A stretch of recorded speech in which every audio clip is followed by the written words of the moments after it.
Good morning guys. आज इस video में हम स्कीम पे बात करेंगे। एक स्कीम है, कौन सी?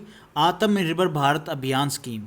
इसके जो फंक्शन हैं, इसका जो एम था, इसको भाई कब अनाउंस किया गया, इसमें क्या क्या कितने फेज़ थे, वो सब मैं बात करूँगा। उससे पहले एक बात बता दूँ, देखो यार, हर 2 दिन में या 3 दिन में एक स्कीम ज़रूर आएगी। मैं सारी जो भी स्कीम है वो धीरे धीरे डालता रहूँगा वीडियो की फॉर्म में। उसके फॉर्मेशन, उसका एम, उसका कॉन्सेप्ट क्या है, ठीक है, कितनी उसकी कॉस्ट थी, वो सब चीज़ें।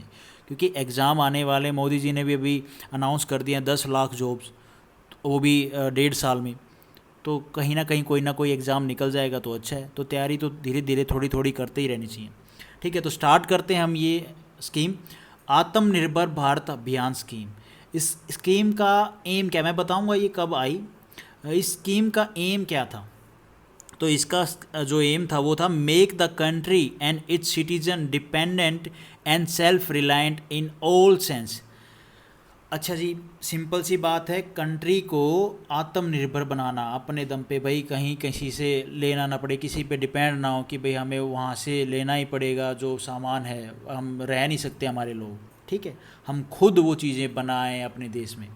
और इट्स सिटीजन्स इंडिपेंडेंट, मत सिटीजन्स की बात हो रही है भाई। ऐसा नहीं कि आप लोग दूसरे देशों में जॉब करने जाओ और एक पर्टिकुलर सेक्टर के ऊपर डिपेंड रहो, नहीं। आप खुद का अपना स्टार्टअप सेटअप करो, बिजनेस लगाओ, तो उसमें क्या आप खुद अपने ऊपर क्या है काम कर रहे हो, दूसरों को भी रोज़गार दे रहे हो। तो क्या है, citizen independent, citizen independent and self reliant. और इस स्कीम का जो फर्स्ट फेज़ में पैकेज था वो कितना था? 20 लाख करोड़, मतलब अपनी जीडीपी का ये 10% था। इस वीडियो में मैं इस स्कीम के सिर्फ की पॉइंट बताने वाला हूँ। अगर आपको और डिटेल में पढ़ना है तो आप अलग से, इसकी पीडीएफ है, गूगल पे पड़ी है, वो वहाँ से आप पढ़ सकते हैं, ठीक है। दूसरा ये, इसको कब अनाउंस किया गया? तो भैया मई 2020 में इसको अनाउंस किया गया। अच्छा, आत्मनिर्भर भारत और ए self reliant India should stand of 5 pillars के ऊपर ये डिपेंड था। क्या डिपेंड था? हमारा आत्मनिर्भर बनना। तो ये कौन कौन से पिलर हैं? पहला है इकॉनमी को अच्छा करना, दूसरा है इंफ्रास्ट्रक्चर अच्छा बनाना, टेक्नोलॉजी ड्रीवन और अरेंजमेंट्स एंड सिस्टम, टेक्नोलॉजी अच्छी लेके आना, सिस्टम को अच्छे से क्रिएट करना, अच्छे सिस्टम रेडी करना, भाई सिस्टमेटिकली काम चले। फिर डिमांड, भाई मार्केट में डिमांड होनी चाहिए ना। एंड 5th नंबर पे है वाइब्रेंट डेमोग्राफी। अच्छा, इसमें कौन कौन से सेक्टर में ये भाई जो पैसे थे आत्मनिर्भर बनाने के लिए, जो ये गवर्नमेंट ने पैसा दिया, ये इन्वेस्ट होने वाला था। तो द पैकेज, ये जो पैकेज था 20 लाख का, ये पैकेज इंक्लूड मैनी सेक्टर्स। कौन कौन से सेक्टर थे? MSME, cottage industry. देखो, ये जो स्कीम का जो पैसा है ना, वो 4 फेस में डाला गया था। उसमें अलग अलग सेक्टर्स के लिए ये पैसा गया था। मैं आपको आगे बताऊंगा जो जितने 4 फेस हैं उनमें क्या क्या, किन किन सेक्टर्स में ये पैसा इन्वेस्ट हुआ। तो ये package including many sectors, MSME, cottage industry, middle class और माइग्रेंट एंड इंडस्ट्री। इस पहले फेज़ की बात कर रहा है ये मोटा मोटा। अच्छा, सेवरल रिफॉर्म्स भी लेके आए ताकि जो ट्रेड वगैरह है, बिजनेस वगैरह करना है, ठीक है, वो इजी हो, कैपेबल हो लोगों के लिए। तो पहला था जो रिफॉर्म्स थे वो सिंपल एंड क्लियर लॉज होने चाहिए। भाई सिंपल रूल्स हों ट्रेड करने के लिए, बहुत को भाई यहाँ से पास कराओ, वहाँ से पास कराओ, जब जाके ट्रेड किया जाता था। उसके बाद है rational taxation system. Taxation system अच्छा हो। पहले क्या होता था, जीएसटी से पहले वो टैक्स, वैट टैक्स, फलाना टैक्स, धिमका टैक्स, अलग अलग स्टेट का अपना अपना अलग अलग टैक्स। तो इन सबको क्या जीएसटी में डाल दिया एक, तो ये थोड़ा ईजी हो गया।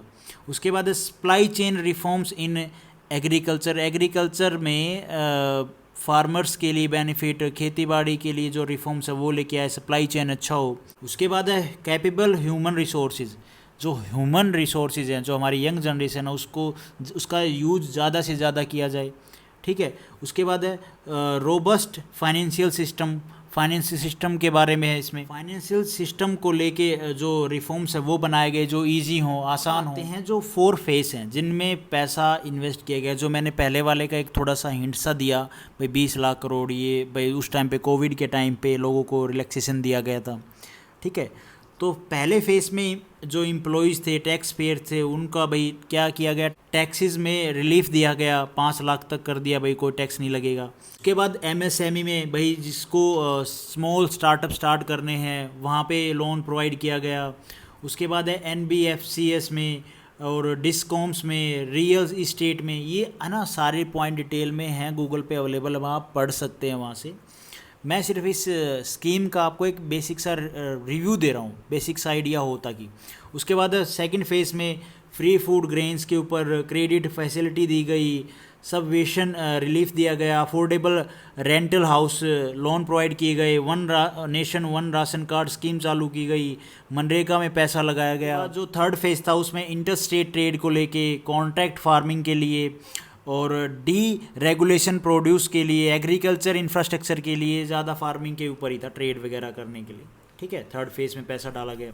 उसके बाद जो फोर्थ फेज़ है उसमें defence, minerals, space, aviation, power, atomic, इन सब में पैसा इन्वेस्ट किया गया। तो क्या है, हर सेक्टर को गवर्नमेंट ने उठाया कि हर सेक्टर अपने आप में कैपेबल बने, किसी के ऊपर डिपेंड ना रहे।